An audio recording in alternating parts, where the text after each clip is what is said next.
नाज़रीन, चेयरमैन नैब आफ्ताब सुल्तान ने आज इस्तीफा दे दिया है और वज़ीर-ए-आज़म मोहम्मद शहबाज शरीफ की जानिब से चेयरमैन नैब आफ्ताब सुल्तान का इस्तीफा मंजूर कर लिया गया है। वज़ीर-ए-आज़म ऑफिस ने चेयरमैन नैब के इस्तीफे की मंजूरी की तस्दीक कर दी है और आफ्ताब सुल्तान ने वज़ीर-ए-आज़म से मुलाकात में कहा कि इस माहौल में काम नहीं कर सकते हैं।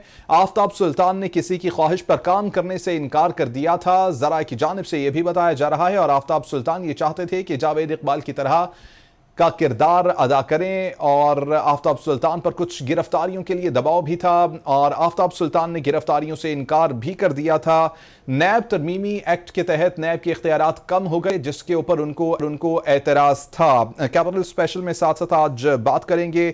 आजकल चेयरमैन तहरीक इंसाफ इमरान खान के खिलाफ अदालती केसेस का मौसम है। गुज़श्ता रोज़ हमने ये देखा कि इमरान खान की हिफाजती ज़मानत पर उनकी लाहौर हाई कोर्ट में तलबी हुई थी और लाहौर हाई कोर्ट में चेयरमैन तहरीक इंसाफ इमरान खान पेश हुए। लाहौर हाई कोर्ट ने यह बात क्लियर कर दी थी कि अगर उनको हिफाजती ज़मानत चाहिए तो फिर उनको अदालत में पेश होना पड़ेगा, जबकि ये इस्तदा की जा रही थी तहरीक इंसाफ की जानिब से और उनके वकला की जानिब से कि उनको इस्तिस्ना दिया जाए, वीडियो लिंक के ऊपर पेश हो जाएं, लेकिन किसी भी बात को नहीं माना गया। आज की खबर यह है कि नैब भी चेयरमैन तहरीक इंसाफ इमरान खान के खिलाफ अब मुतहरिक हुआ है, एक्टिव हुआ है और नैब ने चेयरमैन तहरीक इंसाफ इमरान खान को तोशाखाना केस में 9 मार्च को तलब कर लिया है। साथ ही साथ नैब रावलपिंडी की जानिब से इमरान खान की अहलिया और साबिक खातून अव्वल बुशरा बीबी को भी 9 मार्च को तोशाखाना केस में पेश होने की हिदायत कर दी गई है। इसके साथ साथ आज एक और डेवलपमेंट हुई चौधरी परवेज इलाही के हवाले से, जिनकी जानिब से अपने साथियों समेत पाकिस्तान तहरीक इंसाफ में शमूलियत इख्तियार कर ली गई है और ये तहरीक इंसाफ की जानिब से कहा जा रहा है कि चौधरी परवेज इलाही को तहरीक इंसाफ का सदर बनाया जाएगा। इस बात का वादा किया गया है। अब उनको जिम्मेदारियां पंजाब लेवल पर दी जाएंगी या उनको कौमी लेवल पर जिम्मेदारियां दी जाएंगी, अभी इसके लिए कुछ इंतजार करना होगा। राना अरशद साहब हमारे साथ मौजूद होंगे, पाकिस्तान मुस्लिम लीग नून से ताल्लुक़ है। आलिया शाह साहिबा हमारे साथ मौजूद होंगी, तज्ज़ियाकार हैं। इसके साथ साथ आलिया हमजा साहिबा हमें कुछ ही देर में ज्वाइन करेंगी, पाकिस्तान तहरीक इंसाफ से ताल्लुक़ है। आलिया शाह साहिबा, सबसे पहले आपकी जानिब आना चाहूँगा। अदालतों के बुलावे, इमरान खान की पेशियाँ और अब नैब का बुलावा आ गया है, तहरीक इंसाफ के हवाले से आप क्या कहेंगी? कानूनी तैयारी कैसी है और जो कुछ हो रहा है इसी डायरेक्शन में मुल्क को जाना चाहिए? अवाम के मसाइल एक तरफ रह गए हैं, सिर्फ सियासत है और अदालत है।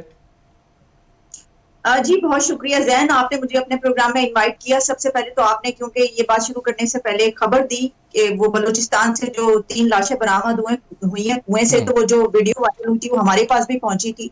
तो मैं उसको कंडेम करती हूँ और मैं ये डिमांड करती हूँ कि वो जो खेतरान जिसके ऊपर इल्जाम आ रहा है वो बेशक मिनिस्टर है, लेकिन उनको फौरी तौर पर गिरफ्तार होना चाहिए, बल्कि उसी वक्त होना चाहिए था, पूछताछ होनी चाहिए थी जब वो वीडियो वायरल हुई। लेकिन अब तो खैर वो अब दुनिया से चले गए और हमारे मुल्क में इस तरह के जो वाकयात है उनके ऊपर कोई नोटिस नहीं लिया जाता। अब मैं आती हूँ उस टॉपिक की तरफ जो आपने फरमाया कि देखिए बहुत बड़ी डेवलपमेंट्स आज हुई हैं, जिसमें हमने देखा कि परवेज इलाही जो है वो उनसे मिल गए, पीटीआई में शमूलियत हो रही, फिर जो आफ्ताब सुल्तान है उनके रेजिग्नेशन के हवाले से बहुत सारी चीजें हमारे सामने आ रही हैं।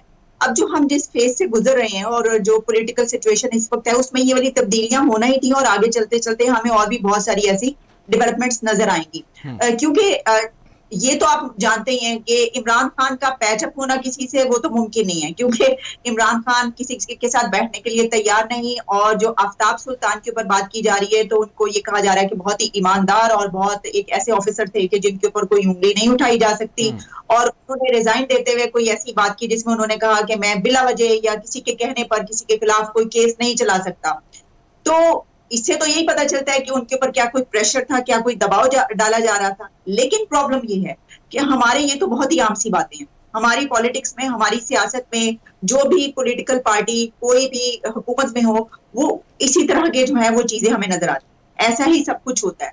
अगर आप उठा के देख लें, इमरान खान जब हुकूमत में थे उस वक्त जो उनके मुखालफिन थे वो उनके ऊपर ये वाले इल्जाम लगाते थे।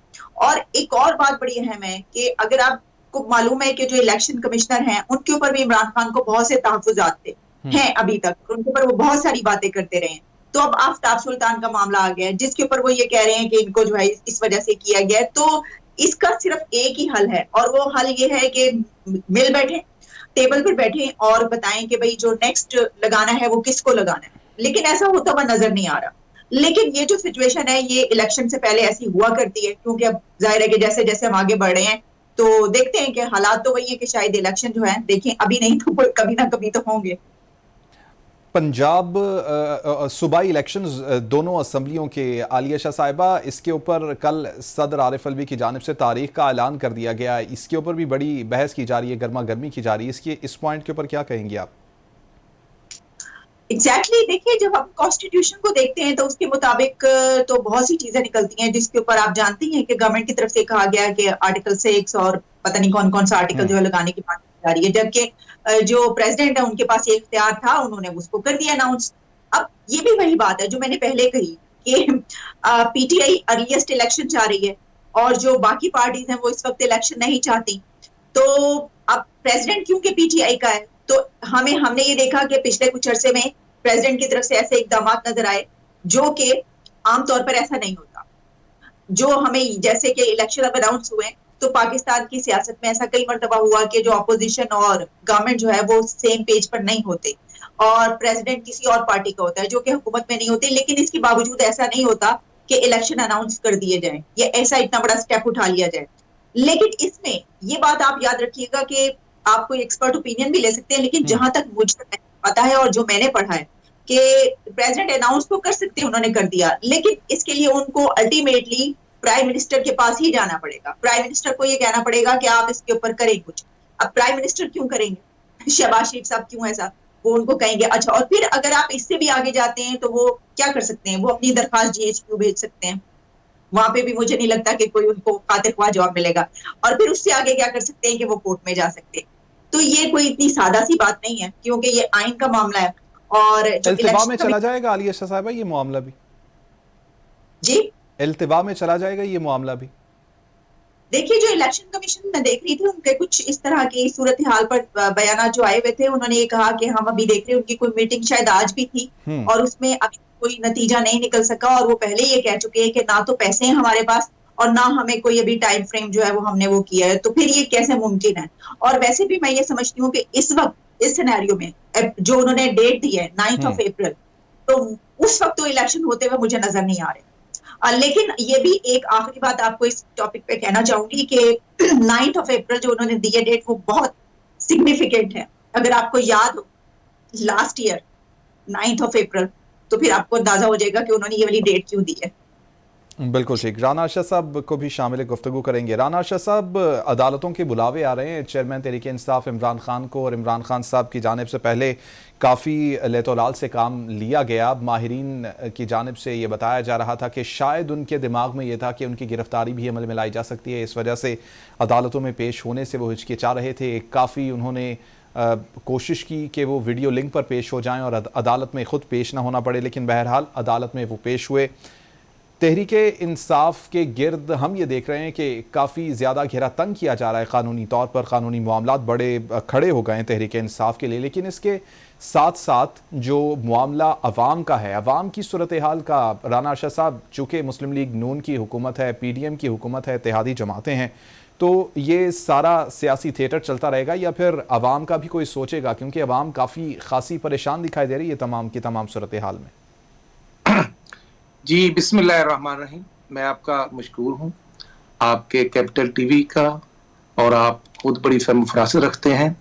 और जिस तरह मैं समझता हूँ कि अभी पॉइंट्स को आपने रेज किया और आलिया शाह साहबा ने बड़े अच्छे पॉइंट्स दिए, तो मैं बतौर नायब सदर मुस्लिम लीग नून पंजाब और मेंबर CWC पाकिस्तान मुस्लिम लीग नून ये अर्ज करना चाहता हूँ कि बिल्कुल फेडरल में हमारी गवर्नमेंट है, वो 10 माह से है, वो 9 माह से है। 10 माह की अपनी कारकर्दगी को हम अपने जिम्मे लेते हैं, लेकिन अब कंपैरिजन थोड़ा सा मेहरबानी फरमा के देखें कि 2017 में वो जो पैनामा इंटरनेशनल ड्रामा शुरू किया था इमरान खान साहब ने और 300 लोग थे, तो उसमें सिर्फ इलेक्टेड 2 ताई अक्सरियत लेने वाले मोहम्मद नवाज साहब को बेटे से तनख्वाह ना लेने के जुर्म में फारिग कर दिया गया, सजा दे दी गई और एक निगरान जज मुकर्रर कर दिया गया।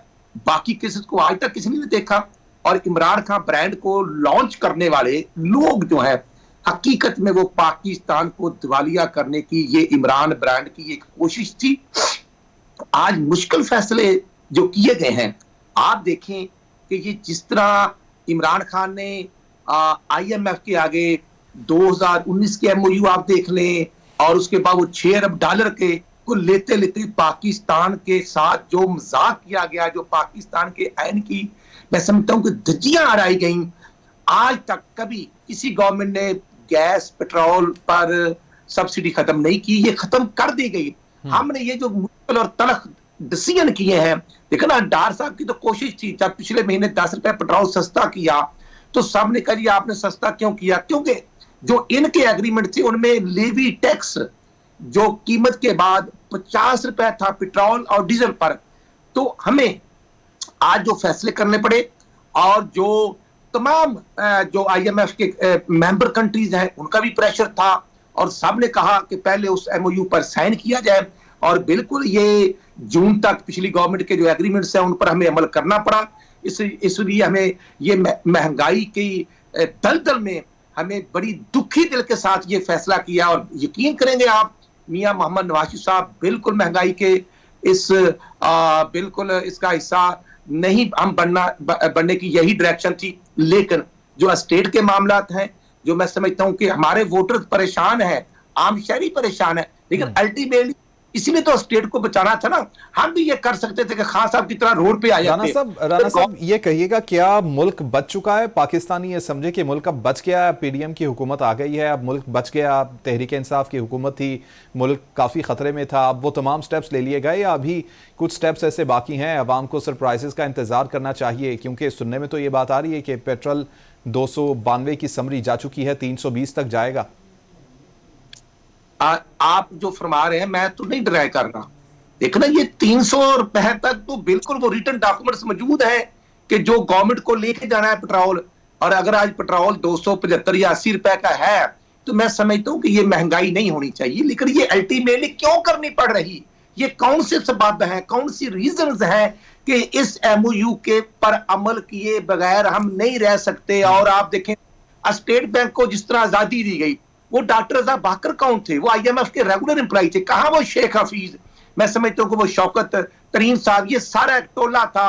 जब एफएटीएफ का केस था तो खान साहब ने, हमने तो नहीं कहा था, पंजाब में भी इनकी गवर्नमेंट थी, खैबर पख्तूनख्वा में भी इनकी गवर्नमेंट थी, दोनों फाइनेंस मिनिस्टर ने जो लेटर लिखवाए थे खान साहब ने, ये तो एफएटीएफ की ग्रे लिस्ट से भी पाकिस्तान को नहीं निकालना चाहते थे। हकीकत में मैं समझता हूं ये एक इंटरनेशनल साजिश है।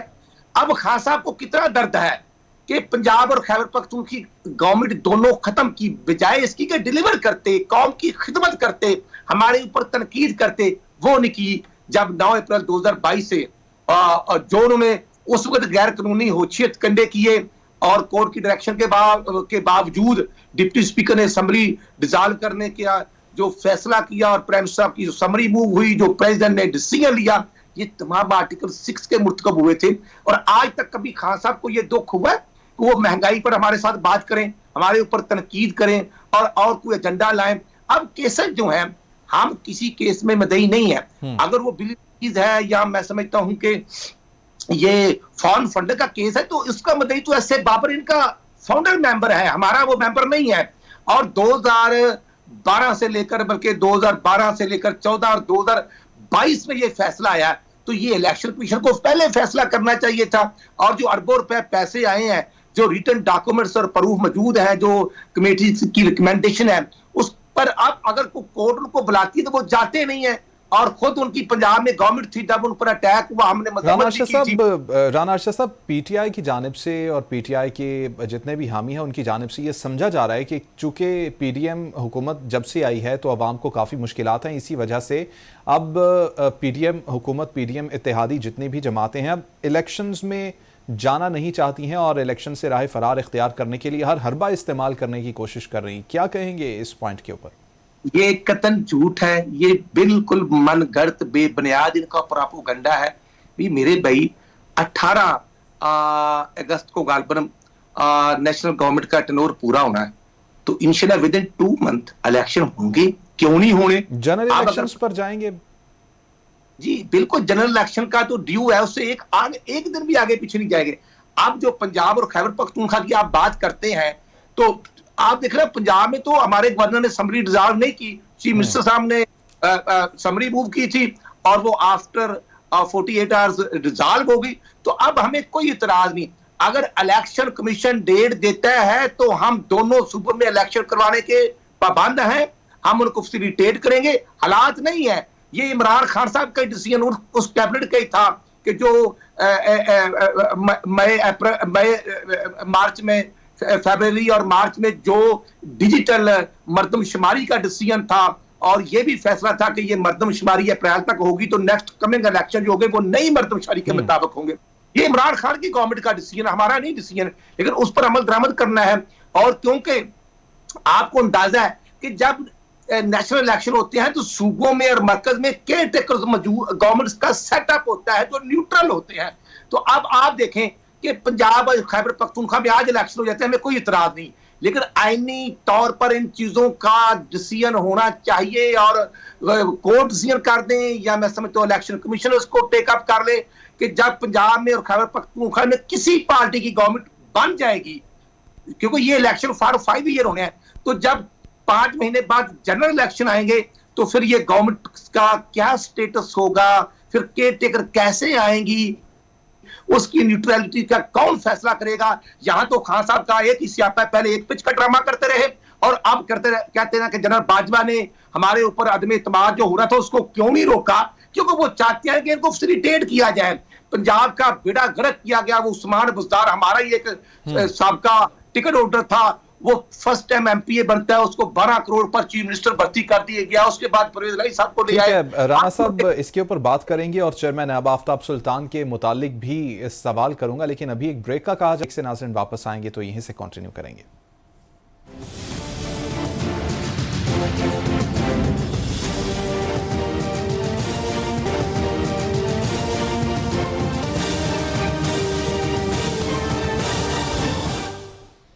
वेलकम बैक नाजरीन।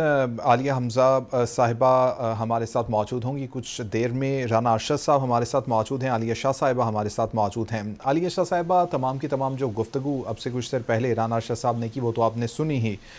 चेयरमैन नैब के हवाले से बात करेंगे। आज चेयरमैन नैब की जानिब से इस्तीफ़ा दे दिया गया है और उनकी जानिब से ये कहा गया है कि मेरे ऊपर दबाव था और दबाव डाला जा रहा था, किसी की ख्वाहिशात पर मैं काम नहीं कर सकता। इस बात पर उनकी जानिब से इनकार किया गया, इस्तीफ़ा दिया गया और इस्तीफ़ा मंजूर भी कर लिया गया है। इदारों को दबाव में रखना और दबाव में रखते हुए ये बात करना कि ट्रांसपेरेंसी हो जाएगी, कानून की हुक्मरानी होगी, कितना पॉसिबल है? देखिए, एक अगर उन्होंने ये कहा है आफ्ताब सुल्तान साहब ने, जैसा कि आप बता रहे हैं, और कहा है उन्होंने, सिर्फ यही नहीं कहा, उन्होंने डिटेल में और भी बातें की हैं जिसमें उन्होंने कहा कि मैं कानूनों पे कभी समझौता नहीं कर सकता, हमारा आइन हमारे तमाम मसाइल का हल जो है फराहम करता है। तो प्रॉब्लम ये कि साथ में उन्होंने ये कुछ सियासी बातें भी की जिसमें उन्होंने कहा कि आइन पर अमल ना करने की वजह से आज हम सियासी और मुआशी बहरान का शिकार हैं। साथ में उनको फिर ये बता देना चाहिए था कि उनके ऊपर प्रेशर किसने डाला। जब वो इतनी बातें करें तो उनको ये कह देना चाहिए था कि किस तरफ से प्रेशर आया, क्या गवर्नमेंट उनको प्रेशराइज कर रही है और उनके ऊपर दबाव डाला गया है, इस वजह से उन्होंने रिजाइन किया है। क्योंकि देखिए, जब एक सरकारी अफसर या इस तरह के ओहदों पर जो लोग होते हैं वो या तो ये कि रिजाइन करते हैं तो बताते नहीं, यानी वो कह देते हैं बस उन्होंने रिजाइन कर दिया। अगर वो ये बात करें तो फिर उनको ये बात नाम सामने लाना चाहिए कि किसने उनके ऊपर प्रेशर डाला। जहां तक ये मामला है कि देखिए, ये मैं आपको पहले ये बात कह चुकी हूँ कि ये जो तकर्रियां होती हैं, अपॉइंटमेंट्स, ये हमारी सियासत ऐसी है कि जिसमें हम देखते हैं कि खास तौर पर जो नैब के चेयरमैन की अपॉइंटमेंट है उसके ऊपर तो बहुत ज्यादा, और सिर्फ नैब के चेयरमैन ही क्या, अगर आप इलेक्शन कमीशन के देख लें, इलेक्शन कमिश्नर के ऊपर कितनी देर से क्या कुछ हुआ है, और अगर आप पिछले 7, 8, 10 साल की सियासत उठा के देख लें तो ये बहुत ज्यादा चीजें सामने आई हैं। अब होता ये है कि जो पार्टी गवर्नमेंट में होती है उनके कुछ और वो चाहते हैं और जो अपोजिशन में होती है उनकी कुछ और ख्वाहिश होती है। इस वक्त भी ऐसा ही है। और नैब क्योंकि इस वक्त गवर्नमेंट जो है वही उन्हीं के अंडर है, अंडर तो खैर नहीं होना चाहिए ऐसे किसी भी इदारे को, किसी के भी, लेकिन अनफॉर्चुनेटली आप जानते हैं कि पाकिस्तान में ये होता है ना, यानी हमारे मुल्क में तो ऐसा ही है कि इदारे उसी के अंडर होते हैं कि जो गवर्नमेंट होती है। सिर्फ अभी नहीं, आप इमरान खान की हुकूमत उठा के देख लें, आप उससे पहले, मतलब ये तो एक रूटीन काम है, ये इससे हम वो नहीं कहेगा तो वो गलत कहेगा कि ऐसा नहीं होता, लेकिन अब ऐसा ही हो रहा है। तो मेरा ख्याल है कि इन सबको अगर ऐसा हो गया, उन्होंने रिजाइन कर दिया, उनका रिजाइन एक्सेप्ट भी कर लिया गया, तो अब पार्टीज को मिलकर बैठ जाए और कहें कि बताएं किसको लगाना है। अब उस वक्त क्या होगा, उस वक्त ये होगा कि इससे पहले, इससे भी बढ़ के अगर आप थोड़ा सा आगे जाएंगे तो इमरान खान ने ही जो मौजूदा इलेक्शन कमिश्नर है उनको अपॉइंट किया था, और की वीडियो भी मौजूद है, उनकी स्टेटमेंट भी मौजूद है, जिसमें इमरान खान ने कहा था कि ये बड़े अच्छे बंदे हैं और हमने जो है इनका नाम जो है हमने वो किया है कि ठीक है ये बने। तो उसके बाद हमने देखा कि क्या कुछ हुआ। तो फिर अब ये समझ में नहीं आती कि ये मामला जो है ये किस तरफ जाएंगे। बिल्कुल इसकी वजह ये बिल्कुल ठीक। आलिया शाह साहिबा, आलिया हमजा साहिबा ने भी ज्वाइन कर लिया, उनसे उनका भी पॉइंट ले लेंगे। आलिया हमजा साहिबा, बहुत शुक्रिया प्रोग्राम में आने के लिए। अदालतों के बुलावे आलिया साहिबा इमरान खान साहब को आ रहे हैं और पेशियां भी हो रही हैं अदालतों में। अब नैब की जानिब से भी बुला लिया गया है। तहरीक इंसाफ का इन तमाम चीज़ों पर मौक़िफ़ और कानूनी तैयारी कैसी है इन तमाम चीज़ों के लिए तहरीक इंसाफ की? जी बिस्मिल्लाहिर्रहमानिर्रहीम। चेयरमैन इमरान खान साहब वाहिद लीडर हैं जो रूल ऑफ लॉ की इस वक्त जंग लड़ रहे हैं। मैं सिर्फ इतना कहूंगी कि ये सारे केसेस जो बनाए जा रहे हैं ये पॉलिटिकली मोटिवेटेड केसेस हैं और पॉलिटिकली विक्टिमाइज्ड केसेस हैं। इनके बावजूद हम बिल्कुल अदालतों के आगे हाजिर भी होंगे और अपने हर केस के ऊपर हम यहाँ पर बिल्कुल पेश भी होंगे और हम जवाब भी देंगे इस हुकूमत को। लेकिन मेरा ये ख्याल है कि इनकी सारी चीजों का, इनका जो सारा प्रोपेगेंडा था ना हमारे अगेंस्ट, वो इनके अपने नैब के चेयरमैन ने आज बिल्कुल खाक में मिला दिया है। आपने देखा है ये शरीफ फैमिली के करीबी दोस्त थे। मैं सिर्फ इतना कहना चाहती हूँ कि उन्होंने जो आज ये इस्तीफा दिया है तो ये बिल्कुल ऐसे है कि डूबते हुए जहाज से उन्होंने छलांग लगाकर अपनी जान बचाई है, क्योंकि वो इस निजाम के सबसे बड़े बेनिफिशरी रहे हैं। 1100 अरब की करप्शन के केसेस में माफी NRO2 इन्हीं के अंडर हुआ है। लेकिन मैं सिर्फ इतना समझती हूँ कि आज ये जो सारी बातें हुई और उसके बाद बीबी साहिबा के केसेस का खुलना, उनको नैब के अंदर बुलाना, परवेज खटक साहब को, शाह महमूद कुरैशी साहब को, फवाद चौधरी साहब को बुलाना, ये सारी चीजें इस तरफ इशारा करती हैं कि चेयरमैन नैब ने इन्हीं चीजों से बचने के लिए और अपने आप को चीफ इलेक्शन कमिश्नर की तरह खराब होने से और अपनी बेइज्जती होने से बचाने के लिए ये काम किया। अच्छा आलिया साहिबा, अगर यही सच्चाई है, यही रियलिटी है, आप समझती हैं, तो जावेद इकबाल और तहरीक इंसाफ का बड़ा नाम सामने आ रहा है। इस ताल्लुक को किस तरह से, इसके ऊपर क्या कमेंट करेंगी? मैं सिर्फ इतना समझती हूँ कि हमारे ताल्लुक को छोड़ दें। जो इंटरव्यू बाजवा साहब ने जावेद चौधरी साहब को दिया और जिसका जिक्र उन्होंने अपने कॉलम में भी किया है, मेरा तो ख्याल है कि उसके बाद जो रहती सहती कसर थी, नैब पे किनका इन्फ्लुएंस था और कौन उनको लेकर चलते थे और जावेद इकबाल साहब किसके इशारे पे सारे काम करते थे, वो पूरी दुनिया को भी पता है। और बाजवा जावेद इकबाल साहब का गठजोड़ और नैब जो ये कहते थे ना बाजवा गठजोड़, वो भी सबके सामने आ गया। इसलिए मुझे उस पर तो ज्यादा कमेंट करने की जरूरत नहीं है। वो जिसको चाहते थे जाली बीमारी का सर्टिफिकेट देकर मुल्क से बाहर भिजवा देते थे। वो जिसको चाहते थे उसका 18 माह यहाँ पर केस नहीं लगता था मरियम बीबी की तरह। वो जिसको चाहते थे उस पर फर्द जुर्म आयद नहीं होता था और आखिर में वजीर आजम बन जाते थे। और आज की जो ये सारी बात है, मेरा ये ख्याल है कि एस्टेब्लिशमेंट को भी सोचना चाहिए और मौजूदा हुकूमत को भी सोचना चाहिए कि अगर 9 माह में आपको इमरान खान के अगेंस्ट कुछ भी नहीं मिला है ना, तो आप इमरान खान से मेहरबानी करके। ठीक है आलिया साहिबा, राना अरशद साहब हमारे साथ मौजूद हैं, कोई कमेंट करना चाह रहे हैं। राना साहब क्या कहेंगे, अदारों को दबाव में रखना और अदारों को दबाव में रखते हुए ये बात भी करना कि रूल ऑफ लॉ हो, कैसे पॉसिबल हैं दोनों चीजें? गुजारे ये है, एविडेंस बड़े अल्हम्दुलिल्लाह ऑन रिकॉर्ड हैं कि मियां मोहम्मद नवाज साहब तो प्राइम मिनिस्टर थे, तो जब उनको नैब कोर्ट या FA की JIT बुलाती थी तो वो एज ए प्राइम मिनिस्टर आते थे। और जब नैब कोर्ट वो आते थे तो हमारी गवर्नमेंट थी, हमारे एहसन इकबाल साहब मिनिस्टर इंटीरियर थे, तो उनको भी कोर्ट में नहीं जाने दिया जाता था। ये हालात थे 2018 में। और उसके बाद मोहम्मद नवाज साहब को सजा दे दी जाती है पनामा में और किसी को कोई पूछता नहीं है, ना इमरान खान को कोई पूछता है ना किसी और को पूछता है। अब इशू ये है कि वो टेरियान वाला केस हम तो नहीं बताई, अमेरिकन कोर्ट का डिसीजन है, उसमें खान साहब जाने, अदालत जाने, हम नहीं बताई। उसी तरह बिलियन ट्रीज हैं, उसमें भी खान साहब ने साथ देना है। फिर नैब हेलीकॉप्टर 2008 से लेकर 2022। राना साहब पॉइंट आ गया, बहुत शुक्रिया। वक्त बताया जा रहा है, बिल्कुल बिल्कुल राना साहब खत्म हो गया। आलिया हमारे साथ मौजूद थी, आलिया हमजा हमारे साथ मौजूद थी। नाजरीन, आपने प्रोग्राम देखा, फीडबैक जरूर दीजिएगा अल्लाह ने के बाद।